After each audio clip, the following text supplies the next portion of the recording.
అంటే మన తెలంగాణకు సంబంధించి హైడ్రా ఇది ఇప్పుడు బాగా సెన్సేషన్, మనం రీసెంట్ గా కూడా మాట్లాడుకున్నాం. కానీ ఈ హైడ్రా వల్ల ఇప్పుడు పేదలకి అంటే సామాన్యులు ఆల్రెడీ వాళ్ళకి ఇందిరమ్మ ఇల్లులు అంటే కాంగ్రెస్ ప్రభుత్వమే ఉన్నప్పుడు ఇందిరమ్మ ఇల్లులు ఇచ్చింది. ఆ ఇందిరమ్మ ఇల్లులు కూడా చెరువులోనే కట్టించారు.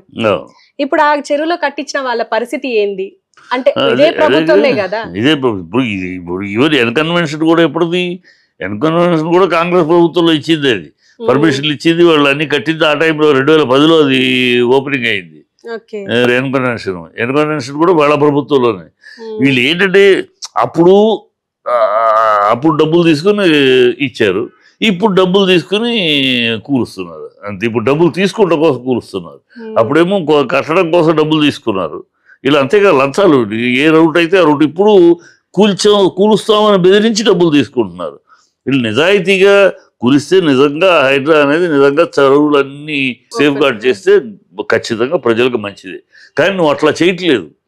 ఎన్నుకుని ఇప్పుడు నాగార్జున అటాక్ చేస్తే మొత్తం బిల్డర్స్ అందరూ భయపడతారు, బిల్డర్స్ అందరూ దారికి వస్తారు. సో బిల్డర్ కూటమికి వచ్చి అయ్యా ఇదిగోండి మా మీకు ఇచ్చే మీ మూట మీకు ఇస్తాం, మాకు ఏదో వెసులుబాటు కల్పిస్తారు. ఈ మూటల కోసం ప్రయత్నాలు. ఇప్పుడు మూటలు అందగానే 10 రోజులు వస్తాయి, మూటలు అందుతాయని అయిపోగానే వాళ్ళకి ఒక సమయం ఇస్తున్నాం, సమయం కేటాయిస్తున్నాం, వాళ్ళని సరిదిద్దుకోవడానికి సమయం ఇస్తాం అంటారు.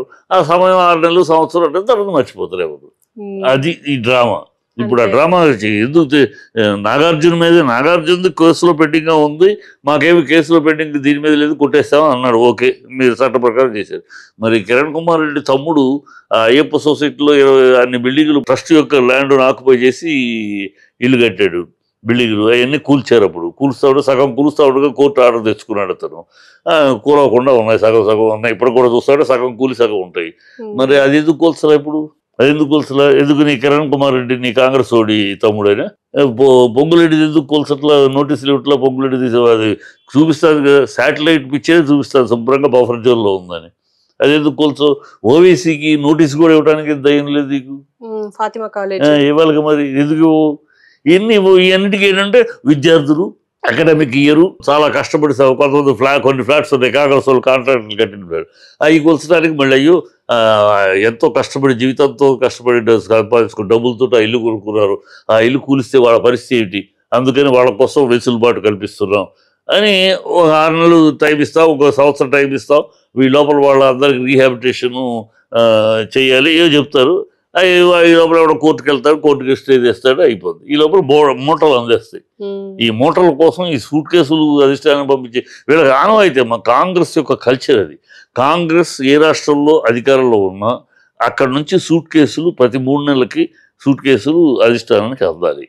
అది రాజశేఖర రెడ్డి గారి పీరియడ్లో కూడా దిగ్విజయ్ సింగ్ 3 నెలలకు ఒకసారి స్పెషల్ ఫ్లైట్ వేసుకొచ్చేవాళ్ళు, 3 సూట్ కేసులు వేసుకుని వెళ్ళేవాడు. అది వాళ్ళ ఆనవాయితీ, వాళ్ళ డిఎన్ఏ, వాళ్ళ పాలసీ అది. తనకి ఇప్పుడు సూట్ కేసులు వెళ్ళాలి. ఇక రేవంత్ రెడ్డికి కోమటిరెడ్డికి పోటీ. రేవంత్ రెడ్డి అనుభవం లేదు, సడన్గా మంత్రి అయ్యాడు, ముఖ్యమంత్రి. అంతకుముందు మంత్రి కూడా కాదు. సో ఈ పెద్ద ఇండస్ట్రియలిస్టు కాదు. సో వీళ్ళందరితోటి పరిచయాలు ఉండడానికి పెద్ద. కోమటిరెడ్డి ఏమో ఆల్రెడీ ఇండస్ట్రియలిస్టు, పెద్ద బడా బాబులతోటి పరిచయాలు ఉన్నవాడు. సో అతను పెద్ద సూట్ కేసులు అందించగలడు. సో అతనితోటి పోటీ పడి అతనికన్నా ఎక్కువ అందించాలి. అందించాలంటే ఇలాంటి దందాలు చేస్తే కానీ రావు సూట్ కేసులు. అంతకన్నా చెప్తే ఇంకేమి దీంట్లో నిజాయితీ లేదు, ఇంకోటి లేదు. అండ్ విజయవాడ వరదలకు అండ్ ఇటు మన ఖమ్మం వరదలు అంటే 2 తెలుగు రాష్ట్రాల్లో వరదలు కమ్మేస్తున్నాయి. అయితే ఈ వరదలకు సంబంధించి అంటే మన తెలుగు ఇండస్ట్రీ హీరోలు చాలా మంది ఫస్ట్ ఎన్టీఆర్ నుంచి స్టార్ట్ చేశారు, విరాళాలు ఇస్తూనే ఉన్నారు. అయితే ఇందులో ముఖ్యంగా ఏంటంటే హీరోయిన్స్ ఇప్పుడు ప్రస్తుతం ఉన్న జనరేషన్ లో హీరోయిన్లు కూడా హీరోలతో సమానంగా తీసుకుంటున్నారు.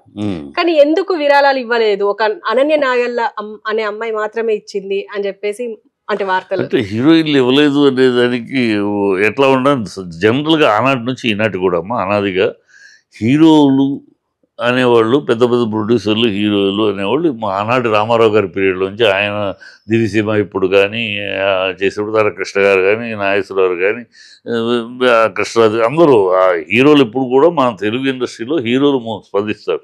హీరోయిన్లు ఎట్లా అంటే ఇండస్ట్రీ తరఫున కొంత అమౌంట్ ఇస్తారు, ఇండస్ట్రీ తరఫున, ఫిలిం ఛాంబర్ తరఫున, అందరూ మొత్తం పరిశ్రమ తరఫున ఇస్తారు. ఒక వ్యక్తిగతంగా కాకుండా ఒక సంస్థ వ్యవస్థ తరఫున ఇస్తాం. అప్పుడు హీరోయిన్లు అందరూ వాళ్ళు ఇచ్చే డబ్బులు దాంట్లో ఇస్తారు.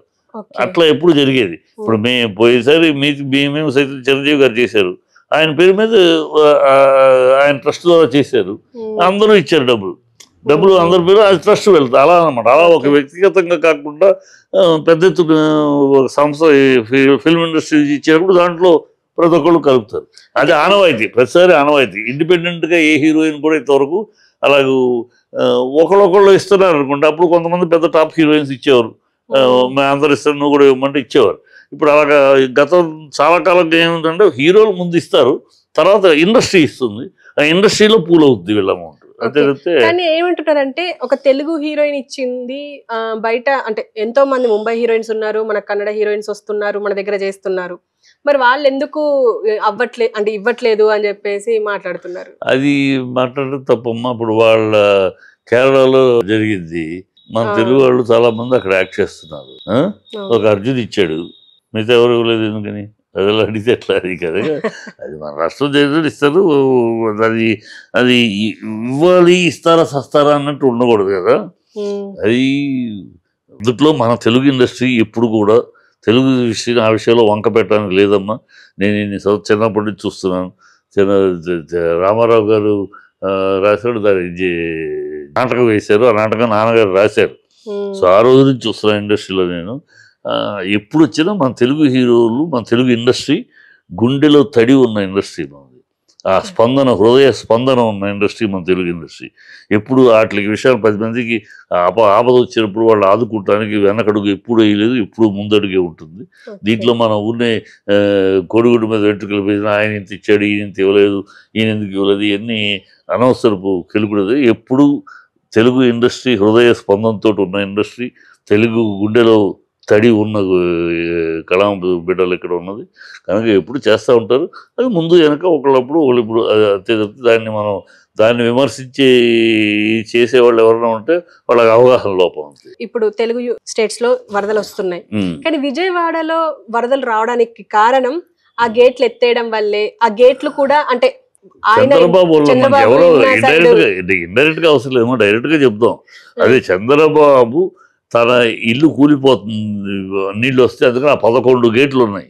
ఆ 11 గేట్లు పెట్టింది ఎందుకు? నీళ్లు అటు ఇటు రాకుండా ఉండటం కోసం కట్టింది.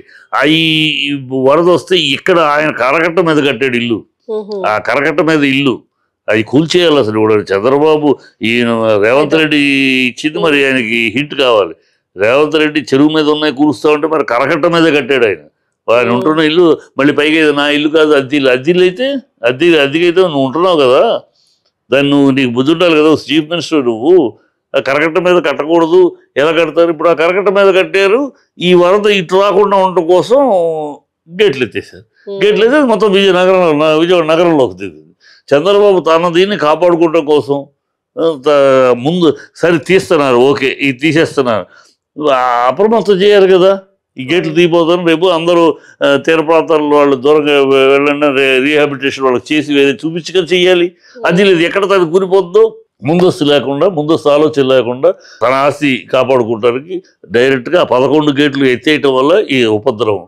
11 గేట్లు ఉంచిందే అక్కడ ఈ నీళ్ళు ఇటు రాకుండా ఉండటం కోసమే. అది పొంగితే కరకట్ట మీద వస్తుంది, కరకట్ట వస్తే నీళ్ళు తప్పులేదు కదా, కరకట్ట అక్కడికి పొంగితే అక్కడికి వస్తుంది. అది కాకుండా అసలు గేట్లు ఎత్తేటప్పటికి కరెక్ట్ కాకుండా ఇటు వచ్చేసింది మొత్తం. అది కావాలని అతను కాపాడుకోవడానికి చేసింది, అనాలోచితంగాను.